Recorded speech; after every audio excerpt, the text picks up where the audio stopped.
Muchas gracias. Primero quiero decirles que es una distinción para mí estar aquí representando al Tribunal Electoral del Poder Judicial de la Federación y aprovecho el momento para extenderles un cordial saludo de parte del magistrado presidente José Alejandro Luna Ramos.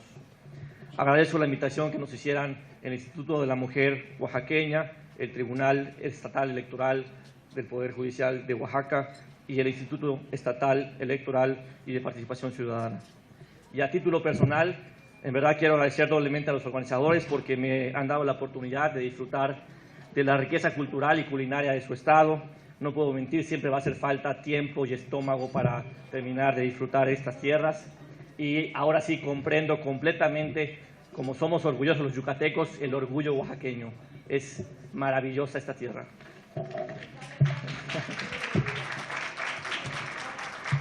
Dicho lo anterior, entremos en materia. Quisiera iniciar recordando que la lucha contra la discriminación y la exclusión social es parte imprescindible en la construcción de un sistema democrático de calidad. Los estados como México aspiramos a disfrutar una democracia igualitaria e incluyente.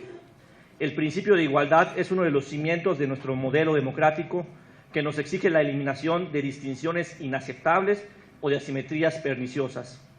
En el caso de las mujeres, nos encontramos con una historia de lucha nutrida de retos, triunfos y aprendizajes, que no culmina, sino que se renueva. El largo camino que se ha recorrido desde que surgieron los primeros reclamos y exigencias de las mujeres mexicanas se ha visto cristalizado en las últimas décadas en el ámbito legislativo e institucional. Pero en una sociedad como la nuestra, con un padrón de más de 84 millones de votantes, en donde alrededor del 52% de los electores son mujeres, no basta con considerar a las mujeres como un sector importante. Hay que facilitar la expresión de las mujeres, así como de otros sectores relegados, para que generen prácticas y discursos modernos que en muchos espacios no tienen lugar. En el derecho, como práctica social compleja, los jueces poseen un papel activo, autónomo y trascendental. Al tomar en cuenta el rol de los principios constitucionales y su aplicación e interpretación para la coherencia del ordenamiento jurídico, los jueces están llamados a desempeñar un papel activo en la defensa de los derechos humanos y la dignidad de la persona. Por ello, en el Tribunal Electoral del Poder Judicial de la Federación, estamos convencidos del nexo impostergable que debe existir entre la perspectiva de género, la democracia y la ciudadanía. Como señaló la socióloga Esperanza Tuñón, la perspectiva de género nos hace ponderar la presencia de la mujer en los diferentes ámbitos, reconociéndola como un actor más para comprender la realidad social y al mismo tiempo transformarla. Los tribunales tienen la obligación de impulsar una justicia con enfoque de género, que parte de la pertinencia y necesidad impostergable de cumplir tanto con el derecho interno de los derechos humanos como con los compromisos asumidos por los estados en los instrumentos internacionales. En específico, el Tribunal Electoral está comprometido con dicha visión, pues resulta necesario desvanecer la distancia de 60 años con que partimos en reconocer a las mujeres sus derechos políticos. Así, hemos reconocido la importancia de la función jurisdiccional en materia electoral para incidir en el ejercicio pleno de los derechos políticos de la mujer. Y en cumplimiento del mandato constitucional, la justicia electoral ha maximizado los derechos político-electorales de las mujeres. Con base en la dignidad de la persona y al realizar esa interpretación más favorable de la que se ha hablado, las sentencias del Tribunal Electoral del Poder Judicial de la Federación han garantizado el ejercicio pleno y un mejor desenvolvimiento de las prerrogativas fundamentales de las mexicanas, a votar, a ser votadas y a acceder a los cargos públicos. Y es que con la transformación de nuestro sistema electoral como nación, nos vimos en la necesidad de buscar nuevos instrumentos jurídicos para potenciar el disfrute de los derechos políticos de las mujeres. Si la primera mitad del siglo XX significó la expansión del derecho a votar, sus últimas décadas y el comienzo del siglo XXI se han marcado por el reclamo de hacer efectivo el derecho a ser votadas, a acceder a cargos públicos y a evaluar los resultados de su participación en los asuntos públicos. Impulsados por la incorporación del principio de igualdad entre hombres y mujeres al artículo 4 constitucional, los legisladores mexicanos decidieron adoptar las acciones que ya se veían en otros sistemas jurídicos de la región. Así como se ha comentado, en el 93 se incorporó al Código Electoral de manera muy tímida la promoción de los espacios para las mujeres en las candidaturas a puestos de elección popular. Pero, tras firmar el Protocolo de Pekín, un instrumento internacional de derechos humanos en favor de la mujer, nuestra legislación electoral estableció formalmente las acciones positivas a favor de las mujeres. El Estado mexicano se comprometió a implementar las medidas necesarias para garantizar a la mujer igualdad de acceso y plena participación en las estructuras del poder y en la adopción de decisiones. De esta forma, hicieron arribo a la legislación nacional las acciones afirmativas, que son mecanismos de eliminación y o corrección de discriminaciones y desigualdades para potenciar el logro de la igualdad sustantiva. A través de ellas se pretende establecer actuaciones positivamente dirigidas a reducir o idealmente a eliminar las discriminaciones en contra de sectores históricamente excluidos como las mujeres o algunos grupos étnicos. Se busca entonces aumentar la representación de estos por medio de mecanismos de selección expresa y positivamente caminados a estos propósitos. Cabe indicar que en América Latina solo Colombia, El Salvador, Nicaragua y Guatemala no cuentan con esta legislación en materia de cuotas de género. Y aquellos países en los que no se establece la paridad determinan porcentajes mínimos que van desde el 20% hasta un 40% como en México. En ese sentido, el Tribunal Electoral del Poder Judicial de la Federación está decidido a impulsar una justicia con enfoque de género, y así lo han demostrado a través de las resoluciones dictadas durante el pasado proceso electoral. Al respecto, quiero mencionar un par de ejemplos. Durante los últimos 2 años, las sentencias del Tribunal han garantizado el principio de equidad de género que se ha establecido a nivel federal y local para los procesos electorales, tal y como sucede en el estado de Oaxaca, según se establece en el artículo 86 del Código Electoral local.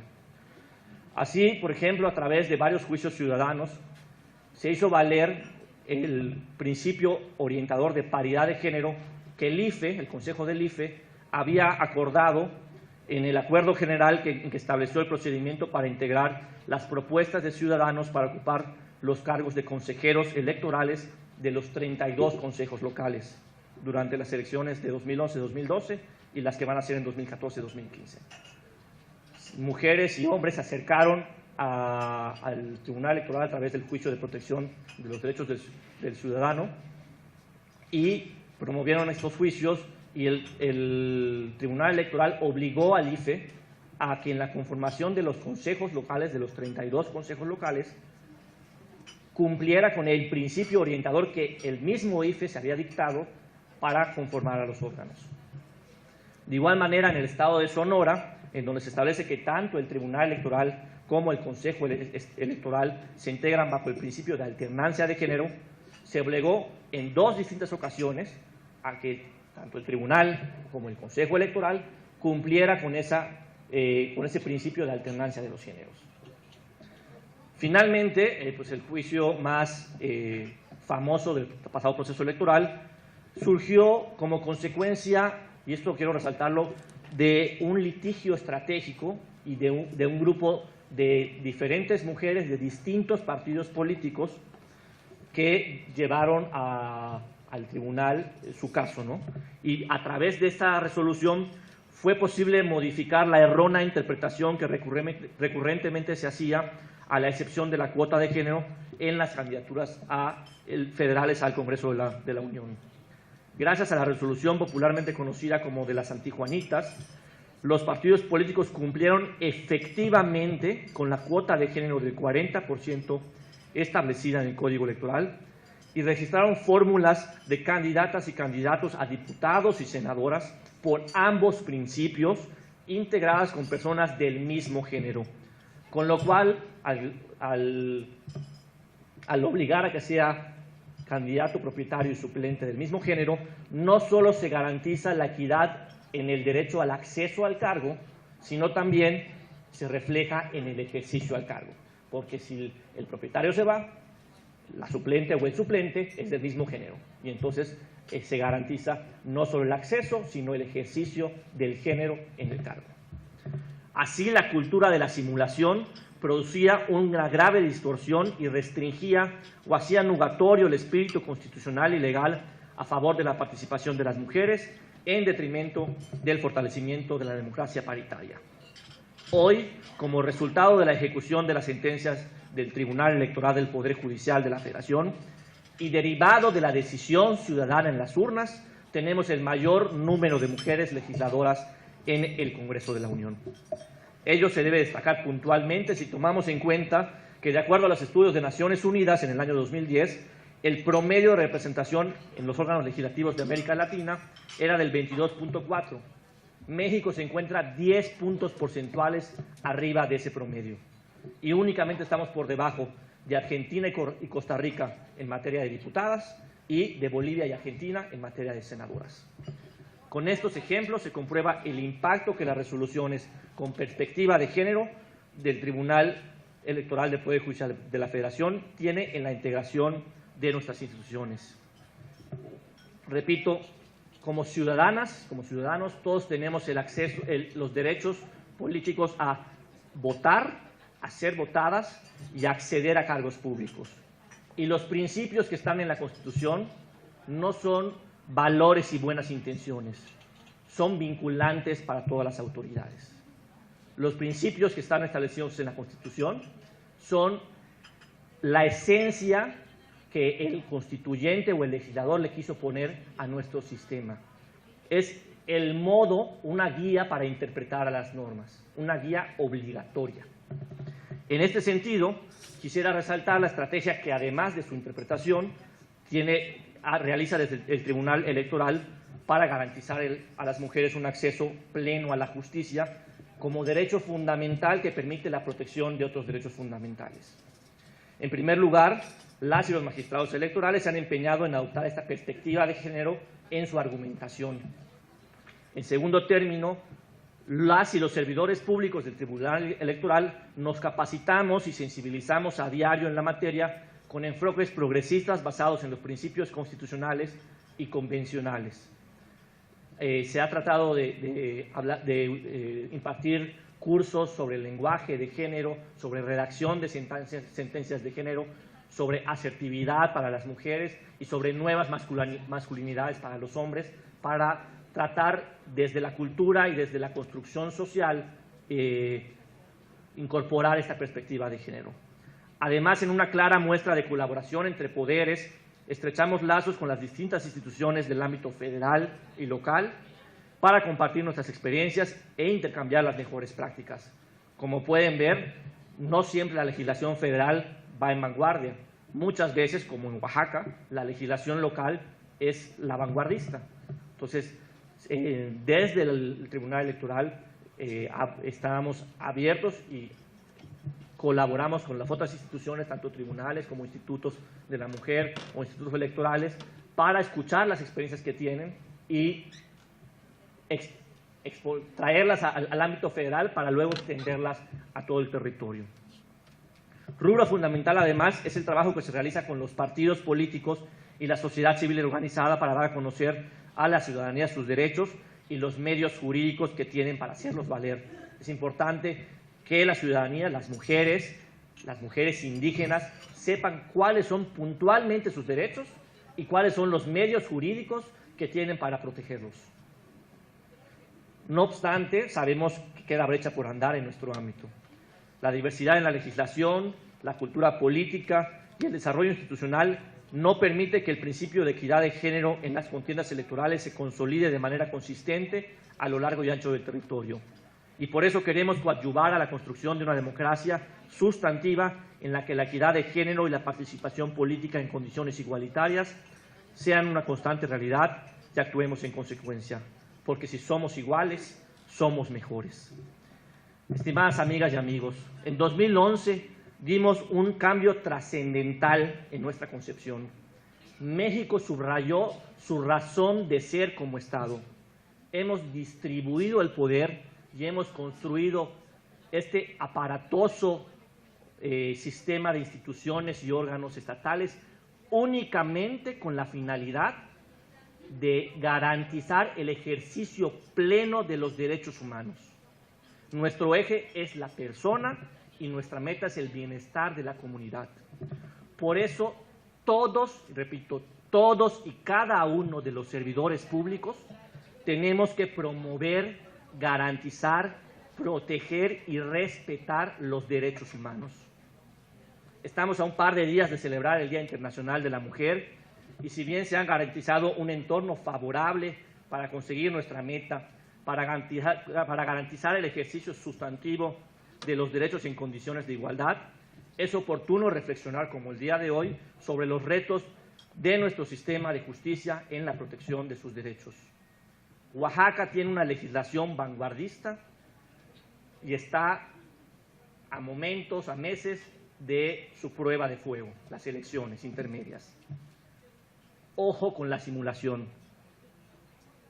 Los derechos humanos, repito, son obligación para todas las autoridades observarlos. Hay un mandato para todas las autoridades de promover, respetar, garantizar y protegerlos.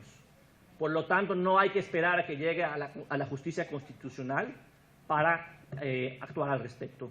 Los órganos locales tienen los instrumentos legales y constitucionales para garantizar el respeto a la norma y a los principios que están establecidos en la norma. El debate actual no es entre democracia o regresión. El debate actual se enfoca en la calidad de nuestra democracia, en construir más y mejor ciudadanía, en pasar de escaños a personas, en alcanzar una madurez social basada en el respeto y en el trato igualitario. En este sentido, el Tribunal Electoral del Poder Judicial de la Federación, convencido de haber dado los pasos correctos durante la resolución de los diversos medios de impugnación en el pasado proceso electoral federal, proseguirá con su actividad, impartirá en igualdad de condiciones una justicia que refleje el principio constitucional de equidad, justicia electoral dirigida a posibilitar que toda persona pueda estar representada, que toda persona pueda participar en términos de igualdad en el ejercicio del poder y la función pública, sin violencia, en libertad, con igualdad y con amparo en derecho. Justicia constitucional enfocada en garantizar así una vida digna a todas y todos los mexicanos. Los servidores públicos de la justicia electoral mexicana no claudicaremos en nuestra tarea de observar, como escribió la maestra, escritora y política Griselda Álvarez, para todos garantías iguales en las mismas condiciones, los mismos casos o los mismos días, para todos las mismas restricciones ante la ley y sin trapacerías, que la justicia tiene sus razones. Muchas gracias.